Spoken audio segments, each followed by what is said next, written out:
Və həmçinin Allah Teala başqa bir ayədə buyurur ki, o cənnətə girin bimə kuntum tə'melun, etdiyiniz əməllərə görə. Deməli, əməllər mütləq lazımdır.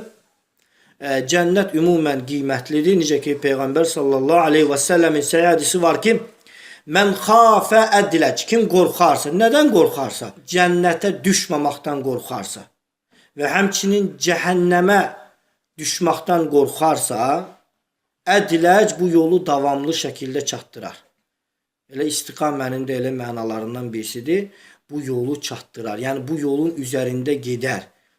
Və mən ədləcə bələğəl mənzil. Kim bu yolu gedərsə mənzilə çatar. Yəni mənzilin axırına çatar. Yəni məqsəd odur ki, ölüm gələnə qədər o insan ibadət ilə. Necə ki Allah Teala Quranda buyurur ki, yəni va'budu rabbaka hatta ya'tiyakal yaqin. Yəni sən öz Rəbbinə ibadət elə hətta yəqin gələnə qədər. Burada yəni şək yoxdur ki, ölüm gələnə.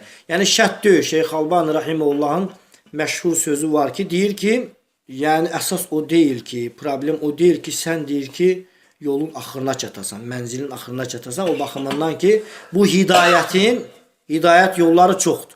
Onunla dərinlə çatasan, məqsəd o deyil. Ola bilən insan çatmasın. Hidayət olur, hidayətin üzərində davamlı şəkildə gedir, amma axıra kimi çatmasın. Çünki hidayətin dərinlikləri çoxdur.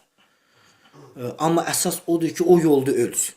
Əsas mühüm odur. Ola bilər insan hidayət olur, insan dərinliklərə də gedir, amma o yolda yəni ölməyə bilər, yəni o cığırdan çıxa bilər.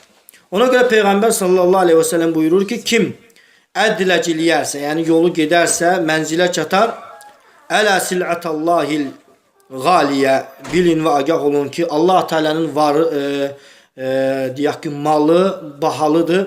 Ələ sil'atallahil cənnə. Allah Teala'nın da malı, yəni qiymətli malı, şək yoxdur ki, cənnət.